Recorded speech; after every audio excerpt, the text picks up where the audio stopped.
एक बार माता पार्वती ने भगवान शंकर से पूछा, ऐसा कौन सा श्रेष्ठ तथा सरल व्रत पूजन है जिससे मृत्युलोक के प्राणी आपकी कृपा सहज ही प्राप्त कर लेते हैं। भगवान शंकर ने माता पार्वती को शिवरात्रि के व्रत का विधान बताकर यह कथा सुनाई। पूर्व काल की बात है। चित्रभानु नामक एक शिकारी था। वह शिकार करके अपने परिवार का पालन पोषण करता था। उस शिकारी पर एक साहूकार का काफी कर्ज था, लेकिन वह उसका कर्ज समय पर नहीं चुका पाया। फिर साहूकार ने शिकारी को शिव मठ में बंदी बना लिया। जिस दिन उसे बंदी बनाया गया उस दिन शिवरात्रि थी। चतुर्दशी के दिन उसने शिवरात्रि व्रत की कथा सुनी और शाम होते ही साहूकार ने उसे अपने पास बुलाया और ऋण चुकाने के लिए एक दिन का समय देकर छोड़ दिया। उसके बाद वह शिकारी उसी हाल में शिकार की खोज में निकला। बंदी गृह में रहने के कारण वह बहुत भूखा था। शिकार की तलाश में वह बहुत दूर निकल आया। अंधेरा होने पर उसने जंगल में ही रात बिताने का फैसला किया और एक पेड़ पर चढ़ गया। उस पेड़ के नीचे शिवलिंग था जो बेलपत्र के पत्तों से ढका हुआ था। शिकारी को उसके बारे में जानकारी नहीं थी। पेड़ पर चढ़ते समय उसने जो टहनियां तोड़ी वह शिवलिंग पर गिरती रहीं। इस तरह से भूखे प्यासे रहकर शिकारी का शिवरात्रि का व्रत हो गया और शिवलिंग पर बेलपत्र भी चढ़ गए। रात के समय एक हिरणी पानी पीने तालाब पर आई।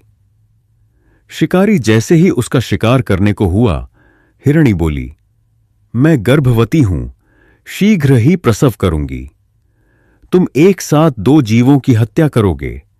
मैं बच्चे को जन्म देकर तुरंत तुम्हारे सामने आ जाऊंगी, तब मुझे मार लेना। शिकारी ने हिरणी को जाने दिया।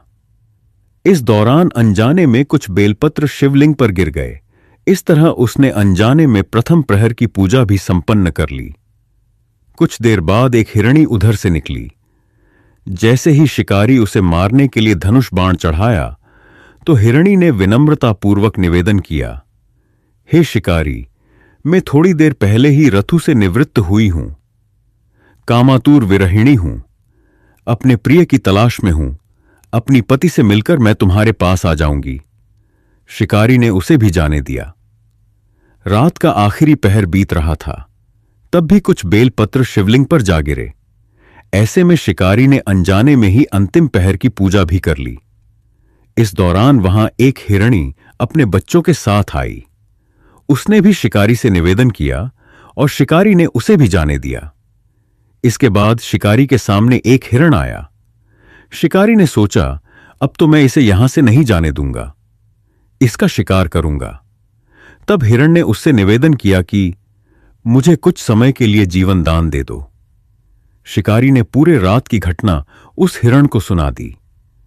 तब हिरण ने कहा कि जिस तरह से मेरी तीनों पत्नियां प्रतिज्ञाबद्ध होकर गई हैं, मेरी मृत्यु से अपने धर्म का पालन नहीं कर पाएंगी। जैसे तुमने उन्हें विश्वास पात्र मानकर छोड़ा है, मुझे भी जाने दो। मैं उन सब के साथ तुम्हारे सामने शीघ्र ही उपस्थित होता हूं। शिकारी ने उसे भी जाने दिया। इस प्रकार प्रातः हो आई।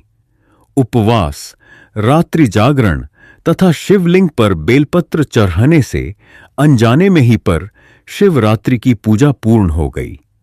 परंतु अनजाने में ही की हुई पूजन का परिणाम उसे तत्काल मिला।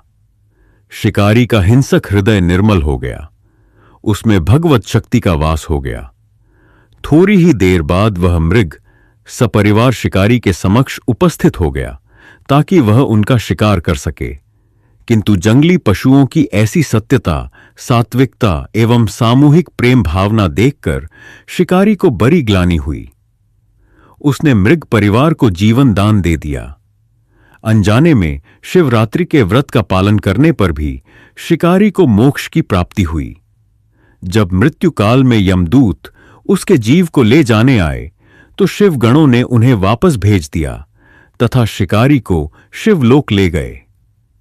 शिवजी की कृपा से अपने इस जन्म में भी राजा चित्रभानु अपने पिछले जन्म को याद रख पाए तथा महाशिवरात्रि के महत्व को जानकर उसका अगले जन्म में भी पालन कर पाए। शिव पुराण में भी इस व्रत की महिमा बताई गई है। शिव पुराण के अनुसार जाने अनजाने में भी जो मनुष्य और जीव महाशिवरात्रि का व्रत कर लेता है वह शिव कृपा का भागी बन जाता है और उससे यमराज के दूत भी दूर रहते हैं। इसलिए महाशिवरात्रि व्रत में शिव भक्तों को महाशिवरात्रि की इस कथा का पाठ जरूर करना चाहिए। अगर आपको यह कथा अच्छी लगी तो इस वीडियो को लाइक करें, चैनल को सब्सक्राइब करें और कमेंट के माध्यम से अपने विचार साझा करें। महादेव की कृपा हम सभी पर बनी रहे।